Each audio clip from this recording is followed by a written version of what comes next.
The days are longer, the calendar is filling up, and I want to feel as good as this beautiful summer weather. That's why I've been loving Groons. It's one daily pack of gummies that covers my greens, vitamins, and minerals, and even has 6 grams of prebiotic fiber. So I don't need to juggle a complicated wellness routine on top of everything else. They taste amazing. They're easy to toss in my bag on the go. Plus, they're vegan, gluten free, and HSA, FSA eligible for reimbursement. Save up to 52% off with promo code podcast at gruns.co. That's code podcast at gruns.co.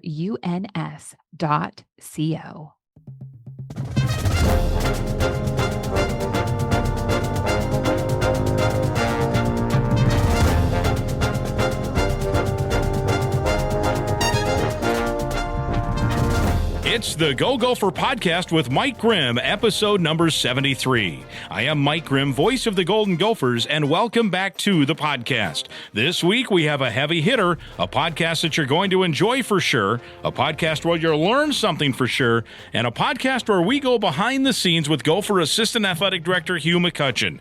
It's one of the first in-depth interviews Hugh has done since he announced his departure from coaching and taking on an advisory role within the Gopher Athletic Department as the coach development coach. Hugh's so smart, so good, you're going to love the interview. Hugh also has a book out now titled Championship Behavior, a model for competitive excellence in sports.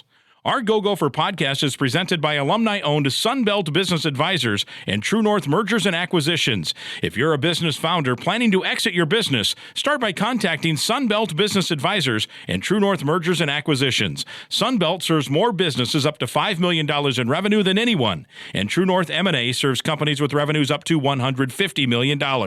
Get a confidential, no-cost, no-obligation business valuation started today.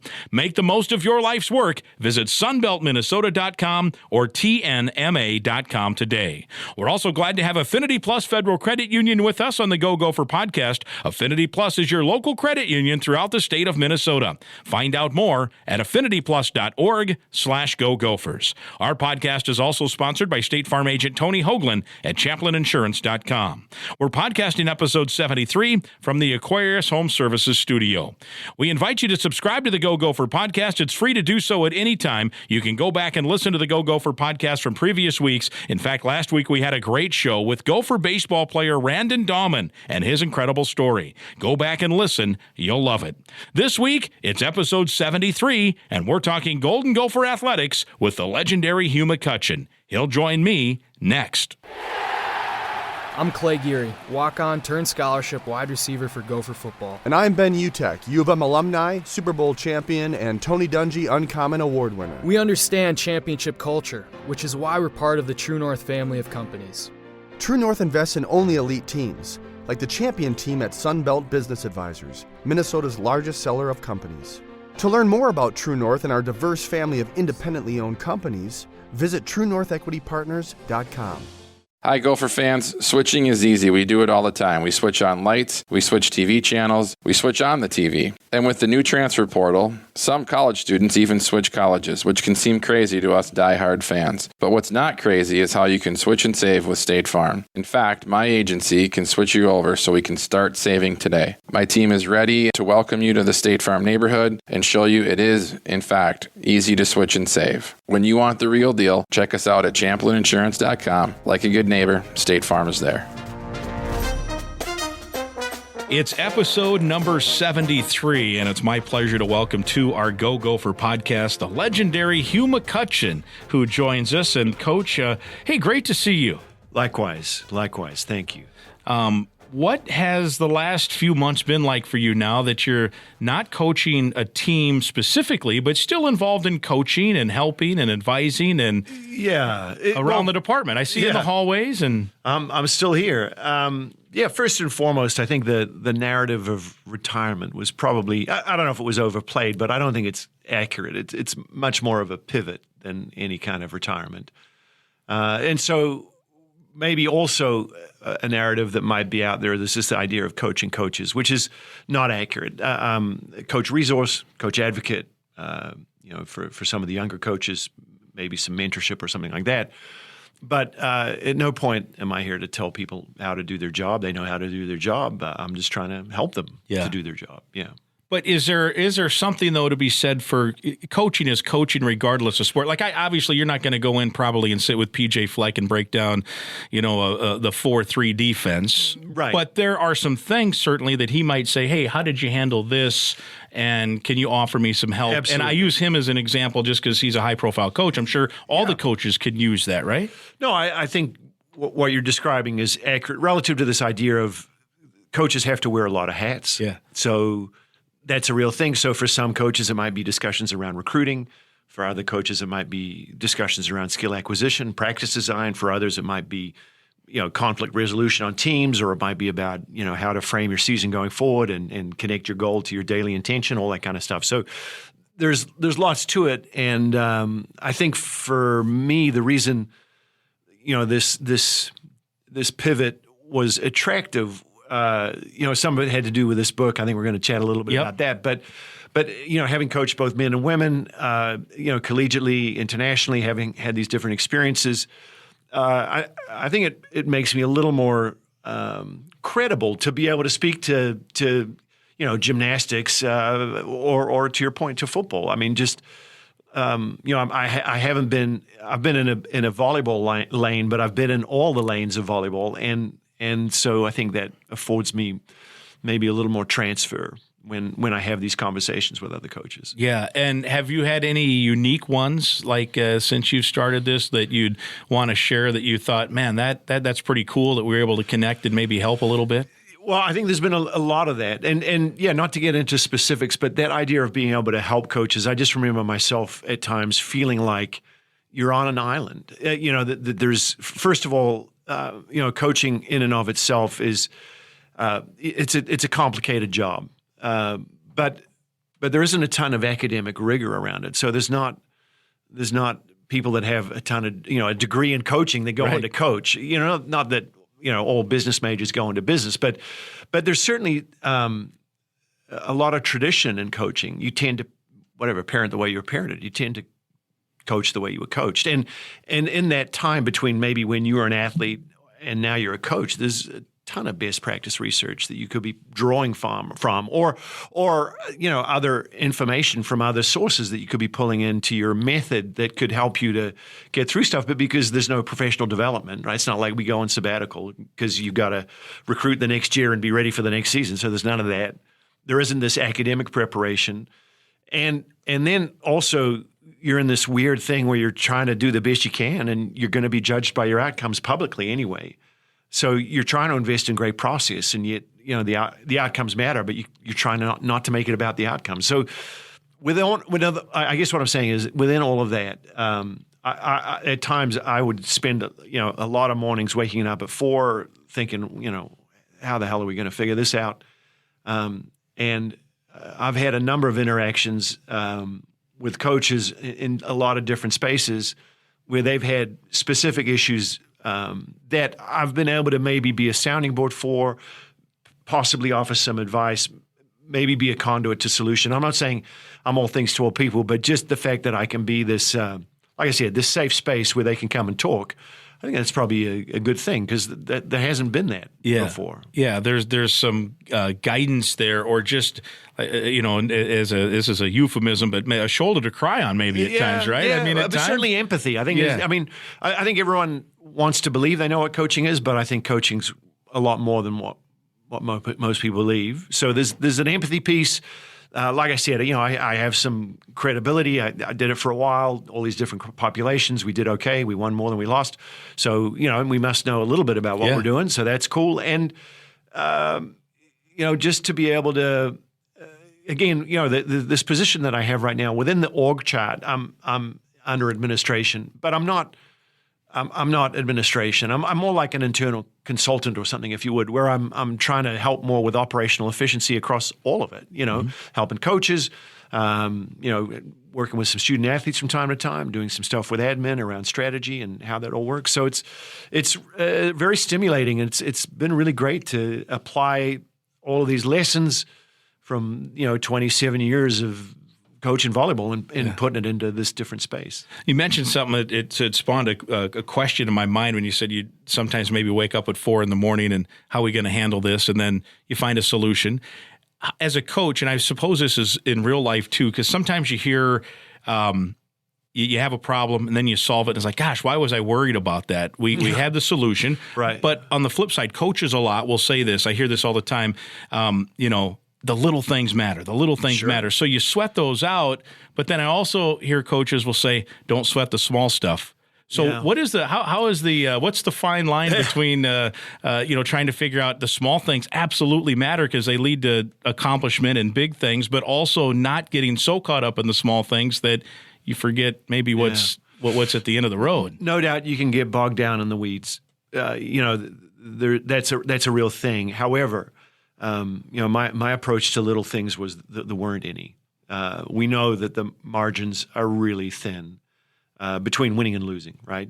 So a play here and a play there could be the difference between winning the Big Ten or not making the NCAA tournament. And so to that end, we don't talk about little things. There's just things, and then you've got to rank them in order of importance and try to get through the list as best you can. But it's not sweating the small stuff. I think could possibly fool you into missing some opportunities for improvement. Are you, as you coached, were you a list maker? You mentioned prioritize a list. Would you sit down? Like when I work in my little work, I'm a list guy, and then I X off the task. One, it makes me feel good, like, oh, I got a lot done today. Right. But, You're achieving. But two, I'm getting old to the point where if I don't write a list down, I'll forget to do stuff I need to do. And that's a little different than what you're talking about. But were you, when you coached, did you write it on a chalkboard or? No, I'd have a good list. But, waking up at 4 a.m, I'd text myself just so I could get it off my brain. So I could, what happens is it gets in there and then it's spinning around. So, okay, I'll try to deal with this at a more appropriate time and see what happens. But what I'd find is if I couldn't offload it, then it would stay. So if I could write it down, whatever, voicemail myself or whatever, or text it to myself, then okay, it was there, it was safe. I could deal with it, in the morning. Well, later in the morning, and go from there. Yeah, and then move on. So give me an example. As there's probably not an average day for Hugh McCutcheon right now as you are around the facility. But what is a day-to-day, week-to-week life like now for you as you offer your guidance to a lot of these coaches and administrators and those kind of things? Well, it evolves fairly organically. Like I said, I'm not here to tell anyone how to do their job. I'm just trying to help. So to that end, there's a lot of drive-bys. I have an office here in Beerman. People might stop by and check in on something, which is cool. I like that organic nature to it all.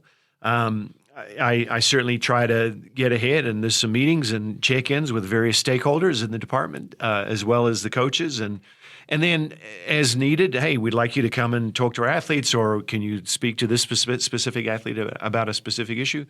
There's no problem there. So it's taken many and varied forms.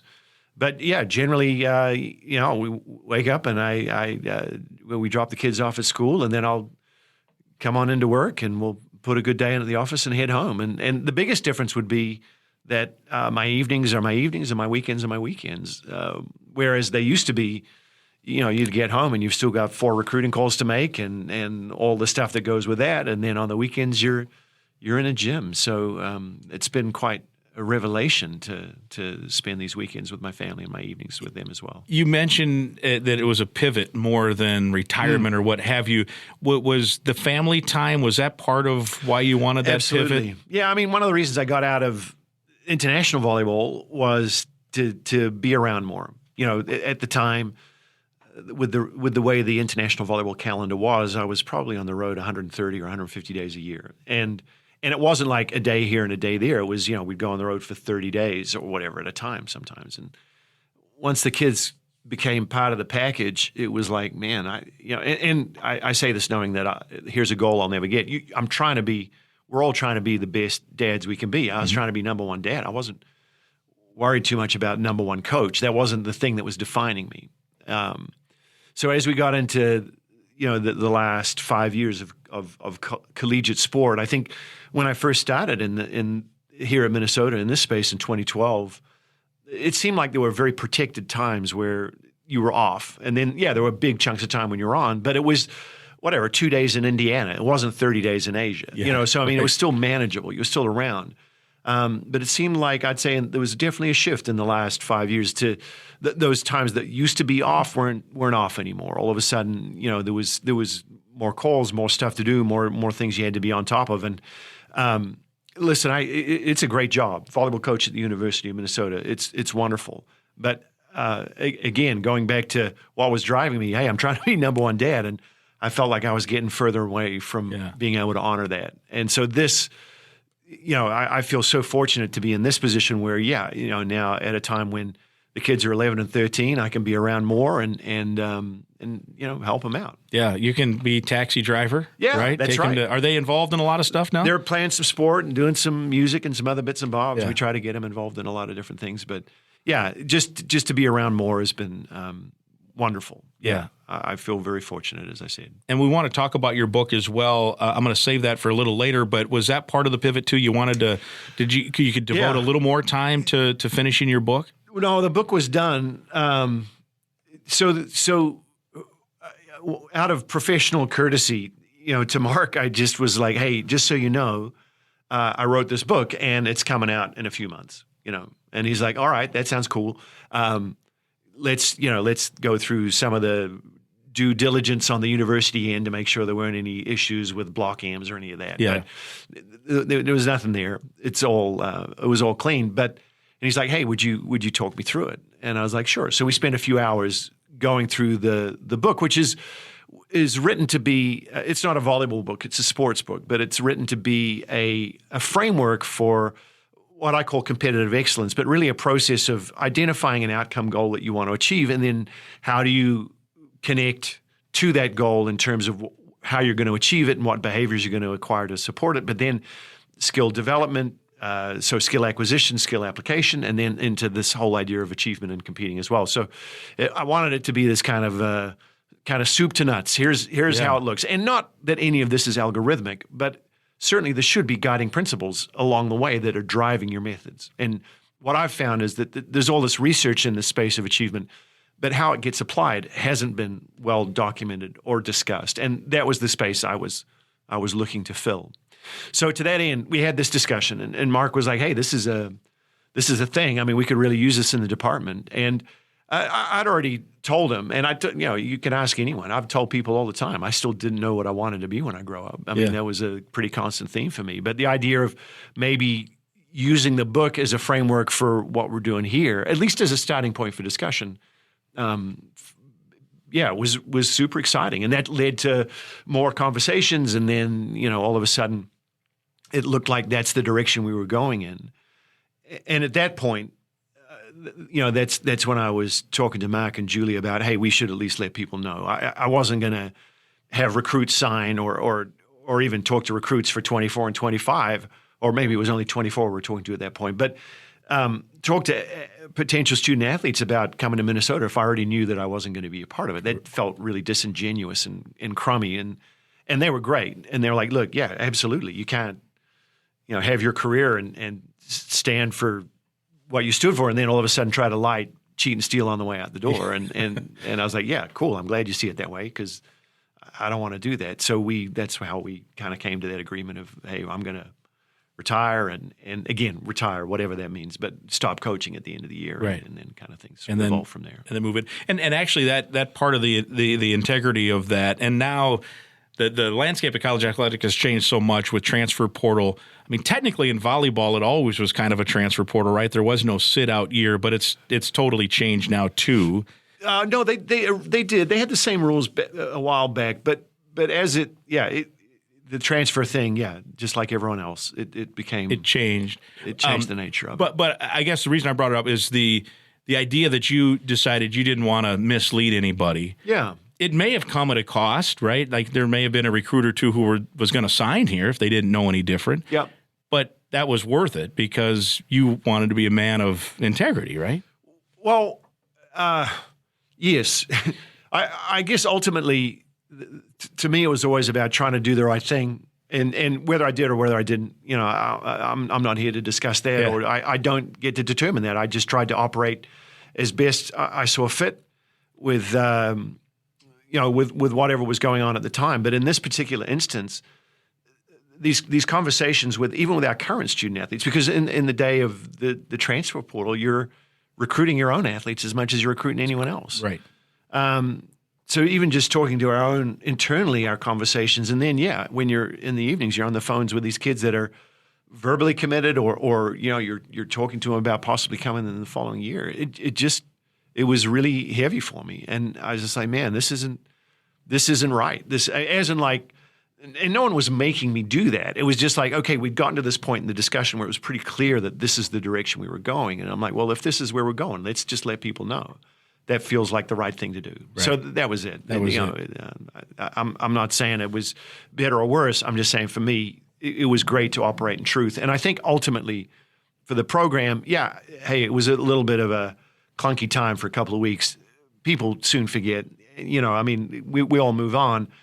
But it gave everyone plenty of time to figure out what they wanted to do, if they wanted to do anything. And by the time we got to the end of the season, no one cared, as they shouldn't. You know what I mean? It's just, here's a guy that's going to go do something different. It's not that big of a deal. Yeah. It worked out just fine.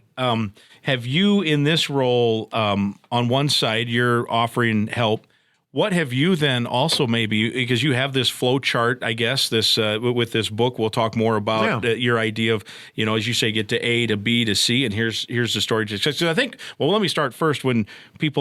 When I first heard Hugh's got a book, I'm like, oh, well, this will be great. He'll talk about winning the gold. He'll talk about his time in Minnesota, like a biography, right? Now, you're going to have to do a book like that. We all want to read that as well. I don't know. But this is more of kind of a how-to, offer a little inspiration, a little guide to excellence, as you say in the title. Well, so the anecdotal book, who knows, maybe down the road.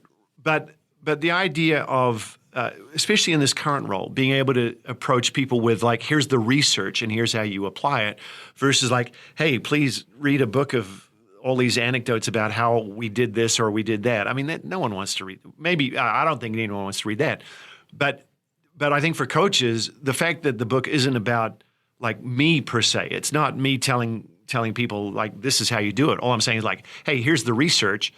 Here's how it applies. You got to figure out how it works best for you and your program. But these are the foundational principles you should be using in your methods. And that's a much easier conversation than, oh, well, you should have seen us in whatever, 2013, and we did it this way. And, that doesn't transfer. It doesn't relate. So you've got a baseline here, and this is setting up to the question. In the time now that you've been in the new role, what have some of the other coaches maybe, as you've gotten to know them and been around their practices or sat in their offices or whatever, what info have you gotten from them that has also kind of maybe rung a bell to say, oh, yeah, that's a good idea? Or, no, that's a two-way street. Absolutely, I get to be in other people's environments and see how they're doing it, which is cool. But I think one of the greatest opportunities is I now have time where I never had time.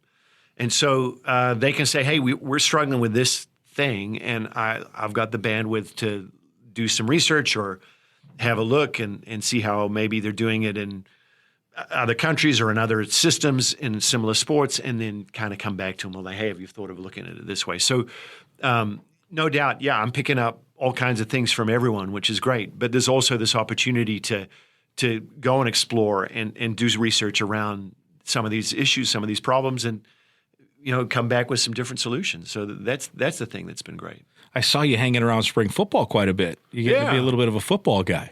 Well, I'm trying to learn, and Coach was great at having me speak to his group a couple of times and chat with him and a couple of his coaches at times, and that it's a really important part of our department, football. There's no question. They're the economic engine. They're the most recognizable sport on campus. I think, however you feel about football, you've got to understand that they're a really important part of it. And I really have a lot of respect for PJ. I think his world is really complicated, and he's trying to do it right. We talk about integrity. here's another guy trying to do it the right way. And I get it. Like, he's not trying to be all things to all people, but you can't be in that space and not have something to hang your hat on. Like, he's got his thing, and I get it. If it doesn't, he's not trying to be all things to all people, but if it doesn't work, that's fine. But he's absolutely authentic and believes, and his guys are right there with him. And, you know, we look at graduation rates, we look at GPAs, we look at all the success they're having on the field of play. I mean, it's really impressive. So, you know, to your point, being around other people that are doing it different ways, you know, if you didn't get to see kind of behind the curtain, you'd see it at face value, and you'd be like, well, we've got all these acronyms and we're rowing boats and doing all this stuff. Well, what does that really mean? Well, there's substance to that. Yeah. So I got a lot of respect for how he's doing it. So to your question, you know, once he said, hey, come and be around it, I wanted to be around it. I wanted to learn. I want to help, because, you know, if we continue to improve, that helps everybody. It's funny too, right, with his approach, and he said it, he's not necessarily for everyone. As he's been in it now long enough, as the rosters age, those old guys now have been around, and you can see that they're entwined in the culture, you know, and whatever word you want to choose. But when it comes, you mentioned the acronyms and the slogans and all that, when it comes right down to it, if you remove everything, I bet a lot of what is in your book about how to reach success, there's a lot of, however you want to put a label on it, there's a lot of stuff when you see how he's doing things. Or like, I had Don Plitzwhite on the show, on this podcast, maybe a month or so ago, 3 weeks ago.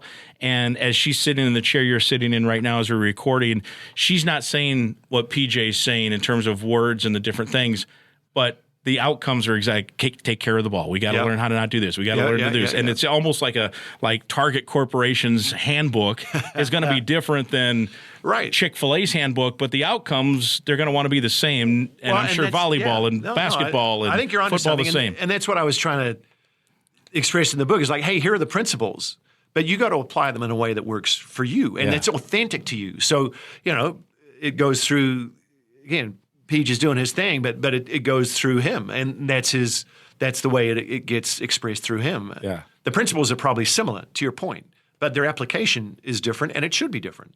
But you know, that idea of, you know, we talk a lot about leadership in society these days, and I mean, don't get me wrong, leadership's important, but it has to be authentic, consistent. These people have to be credible sources of knowledge, information, and they have to have integrity. And I think, we're talking about Dawn, we're talking about PJ. I think, that's what they've got. And then but that authenticity piece is real. You know, he can't be someone else. I can't try to be whatever, Pat Riley or whatever. You know what I mean? Going back in the day, right? Or whoever it is, Eric Spoelstra today. You've got to be true to yourself, and that part of it is really, really important. So principles similar, application different. I'm trying to be a conduit to help people figure out how to apply them in a way that works for them and their program. Yeah. Probably the question I get the most if I go out, if people recognize maybe who I am or what I do, or if they don't, and then they find, oh, you're the guy on the radio, almost always the first question is PJ really like that all the time? Is he really that way? Or people will just flat out say, he can't, he's got to be, it's got to be an act. It can't be real. Yeah, right. And my answer is, at least in my time, that's exactly who he is. Right. You see exactly, like, that is who he is. Now, for some people, that might turn him off. Right. But that's who he is. He's not putting on any kind of a fraudulent front whatsoever. Right. And I would add to that, hey, there's some real substance and depth to the man. But here's the deal. If he can't believe what he's doing, then how on earth is he going to get anyone else to believe it? Right. So, yeah, of course he's got to operate from conviction, and he should. You know, he's got a lot of good stuff going. Yeah. Now, I would guess now when you go out, speaking of questions that get asked a lot, people will ask you, do you miss coaching? Right? And so I'm going to pose that. I'll pose that to you right now in terms of you're still around it. You're still getting that, feeding the beast, so to speak, the competitive nature a little bit. But and maybe it'll change when the matches start in the fall. Yeah, who knows? But what how has it been from that standpoint? Well, what are we, 5 months in or something like that? 6 months coming up. Listen, it's coaching was all I did for 27 years and or 27 seasons, and it was great, and I learned a ton, and I got to go to some mountaintops and have some incredible experiences. So no regrets there.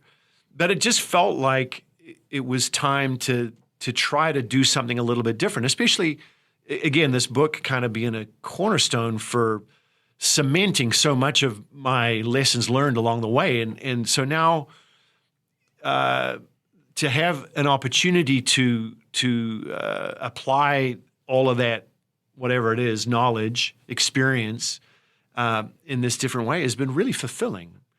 And you combine that with, hey, more time with the fam and maybe a little more work-life balance. It feels pretty great. So I'm not, I don't miss it, but I don't, and I'm not like, man, I'm sure bummed I coached for that long. It just felt like it was a really good time to call it. And the program's in good hands. They're going to be great, and I'm going to be able to, maybe add value in different ways to the department. That feels pretty good. And I also do some work with the International Volleyball Federation, and that's been really good because then I can still keep my kind of hand in the volleyball game and still be around that and connected to it in a very real way and still get my fix there. So, yeah, I feel like I'm doing okay. Maybe that'll change as you see it once season comes around. Maybe I'll miss it more, but right now, I just feel really fortunate. Yeah, you might love it even more. You don't have to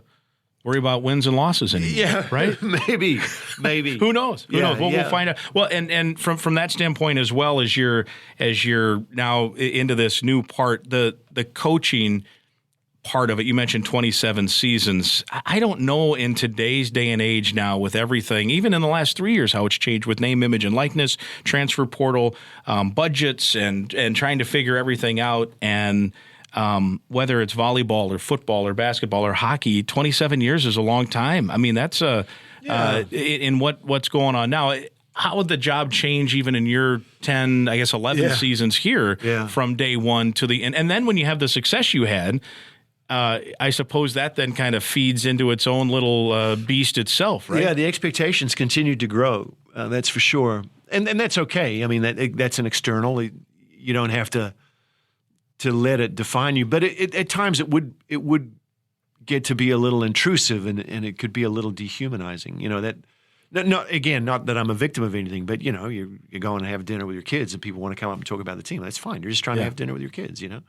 Yeah, be nice to for sure. Separation of just church have a and nice state. little, 100%. So, but I don't begrudge anyone that because I know it's all coming from a good space, and that's exactly that's part of what you sign up for. But now in this new role, people want to say hi, cool, but generally, oh yeah, there's a guy that used to do something. That's fine, not nearly as relevant. And maybe I'll ask it the other way then, in terms of, do you miss coaching? I'm going to ask it, are there things about coaching you don't miss one bit right now? Maybe.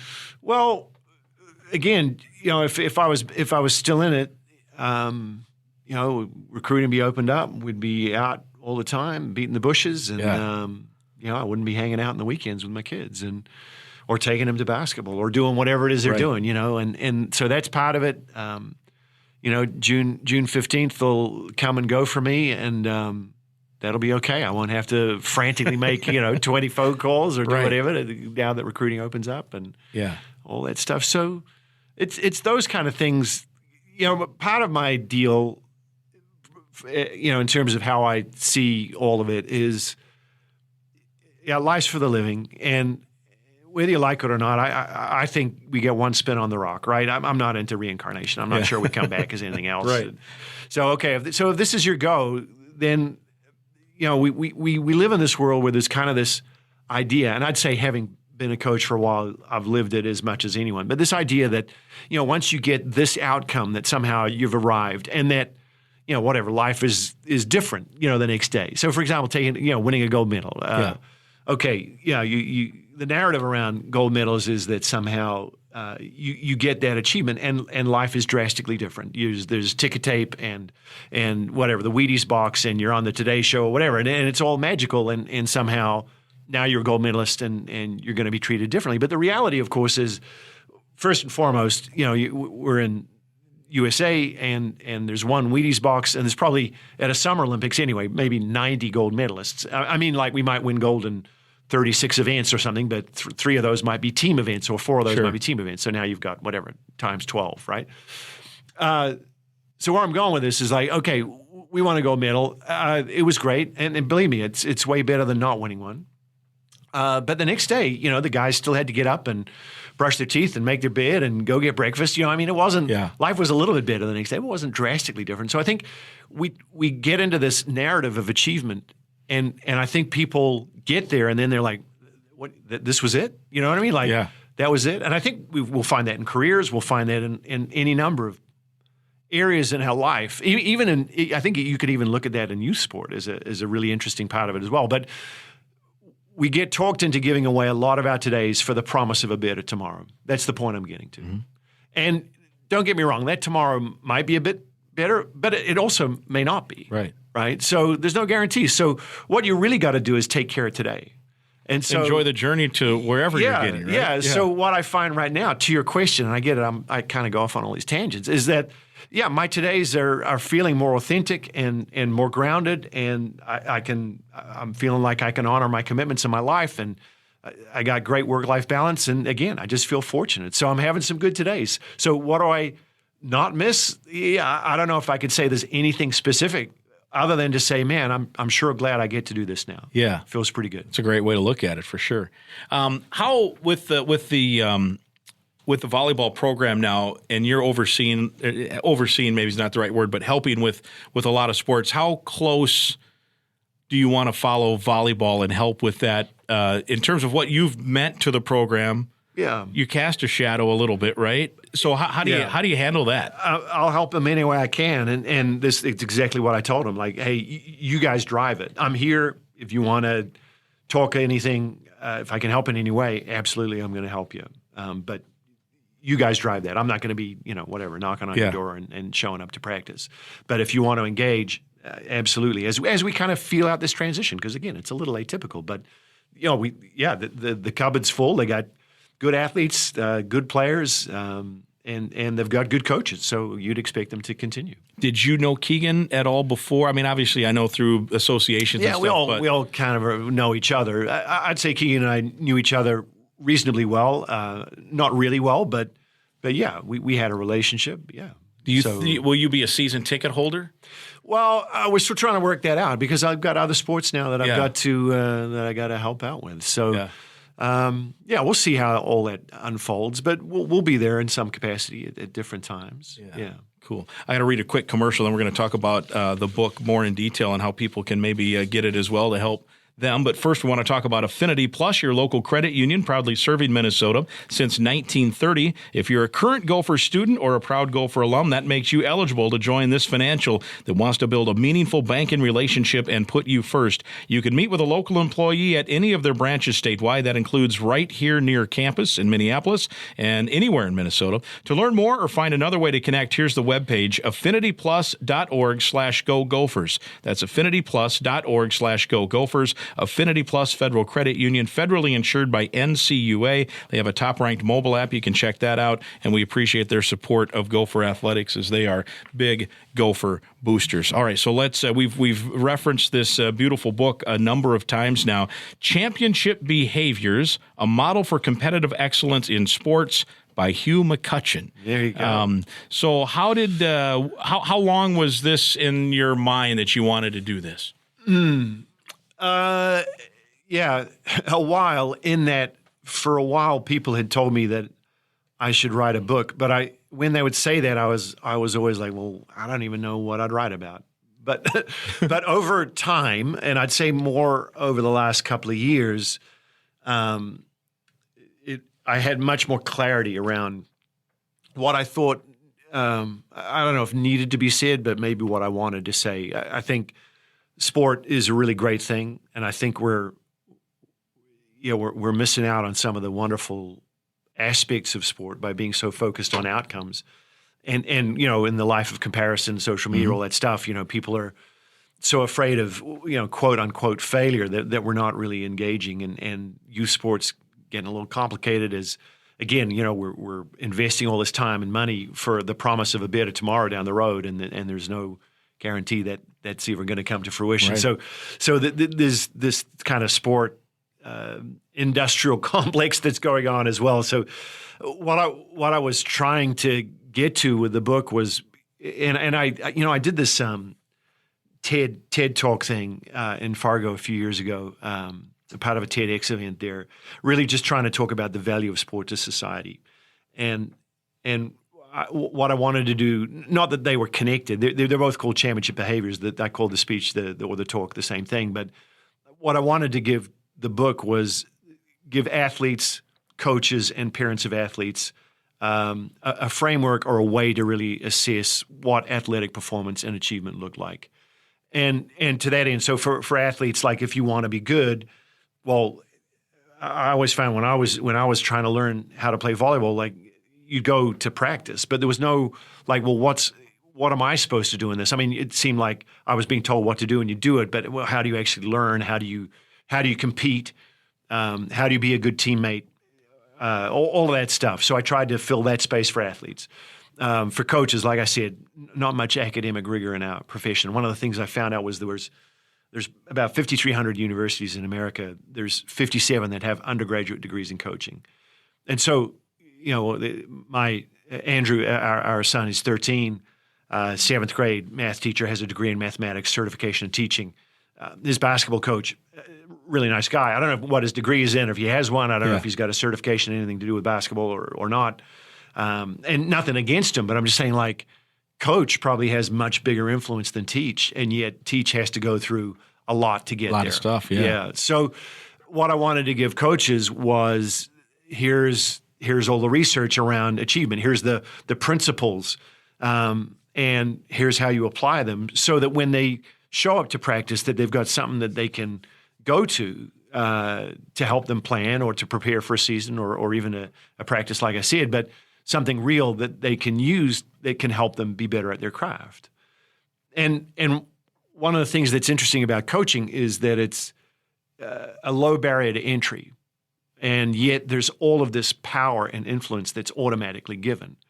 Right? I mean, I get it. We call doctors doc, but I don't call Mark Director Coyle. No, right. Yet we call our coaches coach, and we say that we defer out of respect. But what tends to happen is that idea of someone being called coach, who becomes who they are, not what they do. And I think it's really important that we separate our ego from our vocation, because once coach is who you are, I think it gets to be a little bit complicated. I'll leave it at that. But going back to where I was going, like, so low barriers to entry. Can you volunteer? Do you have time? Sometimes it's the parent of a kid. Sometimes it's someone that wants to be in control and in a position of power. Sometimes it's someone who has unresolved sporting aspirations themselves. Maybe they're afforded a degree of social connection that they wouldn't have otherwise. But none of those are great motives for being in there and trying to help a kid become the best they can be on and off the field of play. And so what we really want is people that understand that coaching's a thing, that there's scientific research behind it as a vehicle for improvement in life and improvement in sport. And that's another part where I was trying to get to in this whole thing. Like, hey, it's cool to win. It sure beats losing. Don't get me wrong. But being about excellence and winning don't have to be mutually exclusive. You can be about best practice methods, best intention, best effort, and you'll win more than you lose. But making it about winning means, like, if you play in an average league, then to win it, you've got to be a little bit better than average. And, trying to live a life that's moderately better than average doesn't seem like a very inspiring goal, right? So let's try to become the best we can be and see what happens from there. And then lastly, parents, where do they fit into this? Well, parents are spending a lot of money these days for youth sport. I think that's the reality. Well, in some sports, not all, I get that. But there's a fairly hefty investment. So how on earth do you determine whether there's good ROI on that investment? And I would say, well, if you see that these are principle-based methods, or this some of the things you're seeing in the book, well, that probably would suggest that there's good stuff going on and that it's probably worth continuing there. But if you go somewhere and they're making it up as they go along and they're charging you an arm and a leg to be there, well, why are we doing that? Right. Yeah, for sure. And my young ones are now older, but and this was a while ago. I think it's ratcheted up even more now. But yeah, I mean, there's now businesses that are the sole function of the business is to help either train young kids, 10, 12, 15, whatever years old, in any number of sports. And so it has become an industry. It has become a way that that parents have to, they want to make sure, right, that they're taking their sons or daughters to the right spot, getting absolutely. the right proper coaching. So who do you think is a good target for this book? Obviously, you're using the pillars, I guess, in this as your job just even here, which is kind of what led to this new role. But who, youth coaches, I'd say it's businessman? I mean, well, first of all, it's scalable and transferable. These are principles that we can apply to a youth sport practice. To hey, we're going to go coach in the Olympics tomorrow. We could probably use. I mean, these principles will still be valid. It's how they get applied. Obviously, it's a different population. And so that's one of the things. Like, here are the principles. It's up to you to apply them in a way that works for the population that you're working with, and then in a way that works authentically with you, because you're going to be the leader of that endeavor, right? So that's part of it. But like I said, athletes, coaches, parents of athletes, and it could be youth, it could be collegiate, it could be anyone. But there's been a few business people that the book has really resonated with, mainly because there's some stuff about high-functioning teams. I'm a big believer in high-functioning teams. I think there's some stuff there that they're really that they find useful, and even the ideas of development. Especially in the business context, it's relatively easy to hire. It's a little more complicated to let people go. How do you develop employee engagement? Well, can we develop people? Can you come here and get better at your craft? And is there a path forward for you to improve and do all that stuff? So trying to find ways to get people to connect to the goal, be that, win a national championship or, drive up share price or whatever it is. I think people really like that idea of the kind of beginning to end, this very clear path for achievement. As now you're a parent of youth sports activities, but you're a high-level coach with a lot of success. How have you been able to how would you describe yourself as a parent now when you watch your kids take part and maybe somebody else is coaching them? Because I think a lot of parents struggle with that. You mentioned some might have their own unfulfilled aspirations and what have you.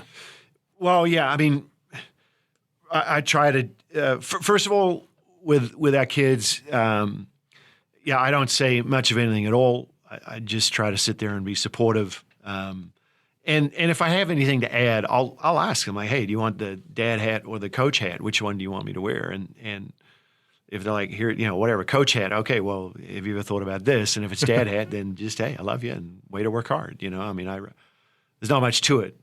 But your point is real, right? This idea that, that somehow parents are connecting their child's outcomes to their self-worth. It gets complicated in a hurry. And one of the things I talk about early in the book is this idea of like, hey, being good at anything is really difficult. If it were easy, we'd all be really good at something, and then we'd all be good at nothing, right? Because it wouldn't matter. But you need your head, not someone else's. Your head, your heart, maybe even you need your gut at times, right? You need all three of those things. But what'll happen, especially in youth sport, is whatever. Here's little Timmy, and mom and dad cheer when he scores in his 7 and under basketball game or whatever, and when he doesn't score, they don't say much, or they look disappointed, or they raise their hands up, or they yell at the ref, or who knows, right? So if you're thinking, well, okay, here's little Timmy, what's he thinking? Well, okay, I score more points, I get more love, well, or whatever, I get more validation. Right. So that seems to be kind of a weird path to go down. Yet I think a lot of people go down that path, and that's so that I either get more pats on the back and more strokes, or maybe I get yelled at less in the car on the way home, or whatever it is. Right. We joke about it, but this stuff is unfortunately real, and so our children are like, it's their deal, it's their journey, and we're trying to help them, give them experiences, give them opportunities, but they need to like it, they need to love it. It's their head and their heart, and they need to be able to work through the tough times, and yet we're so worried as parents about isolating them from failure, when really, failure is the best opportunity to learn. So I think it's a lot. The sports industrial complex is real. People are trying to sell you on the next ladder on this rung of achievement. Again, kind of give away today for the promise of a better tomorrow. But first of all, they're not the decision makers relative to what might happen tomorrow or the goal you're hoping to achieve. And, there's no direct correlation between, do this and get that. It's not how it works. So feels like it's a lot. How about too, as a parent? Now, you've literally written a book on coaching. Right. You've coached at a high level. There are, as you mentioned, it's a low entry point in terms of qualifications to coach. Sometimes it's whoever has free time to can do it. Get a practice plan, who can go to the church gym on Wednesday and coach the kids up to shoot baskets, whatever. How, as a parent, what is your suggestion, I guess, for parents who might have issues with their kids' coaches? Because I think that becomes a big thing in youth sports. Now, you're a guy that's written a book on coaching, so even I'd ask you personally, like, how do you handle your kids' coaches? I try to treat them with respect, and I don't, if they have questions, I would answer them, but I don't engage. And I'll tell you this, because if I'm so upset with the way they're getting coached, then either I've got to start coaching them, or like put up or shut up a little bit, right? I choose to believe that they're doing the best they can with what they've got, and if they ask for feedback at the end of the year, or if there's a survey or whatever, and I had an issue, I might bring it up then. But in the meantime, just okay. This is what it is. This is how it goes. And if our child has an issue, I try to say, hey, if you've got a problem with the coach, then go and talk to the coach. Right. It's their deal. It's not my deal. Right. Yeah. Well, the name of the book is Championship Behaviors, a Model for Competitive Excellence in Sports. I printed out some info on it from Amazon, so I know you can get it from there. I'm sure there's some other places too. Yeah, Amazon and all the usual retail outlets for the hard copy for the book. There's an Audible version, and Apple has it on their Apple Books platform as well. I think you can get an e-reader version from Apple and from Kindle as well. So it's out there. You can listen to me, wax poetic on coaching in the Audible version, or you can. So you did the Audible version? Man, I'm going to get that. Well, that's our running joke on our caravan. No, you can read the phone book in Owatonna, and I'll listen. So it was interesting. The publisher of the book then sells the rights to the audiobook, and they had a little auction. There were a few companies that were interested. And then whenever the company got it, they were like, okay, we're moving forward, and I had to audition to read it, but luckily they thought it would be okay, and especially with like the content. One sentence in there. This is our guy. Yeah, I'll just say with the content, and because it's personal. Like there's one of the other things I think people might find interesting about the book is it's not just like here's the theory. It's not a research book. Like I said, it's the application, and one of the things I wanted to build into there is I've got some former athletes that I interviewed to kind of give their side of it. So like here's what I was trying to do as the coach, tell me how that was received as the athlete. So some of the 2008 Olympic crew, but also former Gopher athletes, Dally, Sarah, gave some really great interviews in there. So again, when we talk about being for athletes, coaches, and parents of athletes, it really is. We try to give lots of different looks at this research and how it applies and then how it's lived. Yeah, I'm getting the audio version for sure. That's great. Well, plus it's your story. It's really cool. That's really cool. Championship Behaviors, a Model for Competitive Excellence in Sports. Well, thanks so much for joining us. That was great. Yeah, my pleasure. I'm glad to see you around too. It's good. Yeah. And I know Mark always speaks highly of all the stuff you do, so we appreciate it. Yeah, my pleasure, man. All right, but there he is. Hugh McCutcheon, episode 73. I hope you enjoyed all the terrific insight from Gopher legend Hugh McCutcheon. My thanks to him for spending time with us here on the Go Gopher podcast, episode number 73. We're presented by Sunbelt Business Advisors and True North Mergers and Acquisitions. If you're buying or selling a business, visit sunbeltminnesota.com or tnma.com. We're also partnered with Affinity Plus Federal Credit Union, a locally member-owned full-service financial invested in you. You can learn more at affinityplus.org/GoGophers. They also have a top-ranked mobile app, so check that out. We're also sponsored by State Farm agent Tony Hoagland. Again, I'd invite you to listen to past podcasts, and please be sure to click the subscribe button right now to the Go Gopher podcast. It's free to subscribe and free to listen at any time. And please share the link to the podcast with others so they can subscribe and listen as well. We'll talk again next week.